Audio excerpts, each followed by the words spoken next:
திராவிட model இவங்க எல்லாம் என்ன பண்ணுறான்னா, ஏதாச்சும் உதவி செஞ்சால் உடனே நன்றின்னு அடிக்கிறானா, தேங்க்ஸ்னு.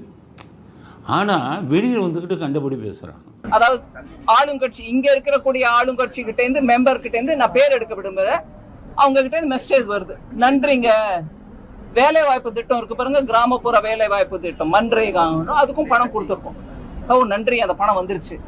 பிரைவேட்டா எனக்கு நன்றி, பப்ளிக்கா இது நீங்க புரிஞ்சுக்கிட்டா சரிதான். இவங்கள இது முதலே சொன்னேன், நான் முதலே சொன்னேன் இவங்க இப்படி தான் பண்ணுவாங்க. அந்த அம்மாவுக்கு தெரியல. அந்த அம்மா எது கேட்டாலும் செஞ்சு கொடுத்துட்றாங்க. இங்கேருந்து G2 வந்துக்கிட்டு இன்கம் டேக்ஸ் ரைடு அடிக்குதுன்னு ஏர்போர்ட்டில் போய் காலில் விழுந்துடுறாங்கன்னு வச்சுக்கோங்க. தவழ்ந்து ஊர்ந்து காலில் விழுவார் ஸ்டாலின். வெளியில் தெரியாது, கேமரா இல்லாமல் காலில் விழுந்துட்டு மற்றவங்களை EPS பேசுவார், தவழ்ந்து ஊர்ந்துன்னு. நீங்கள் தவழ்ந்து ஊர்ந்து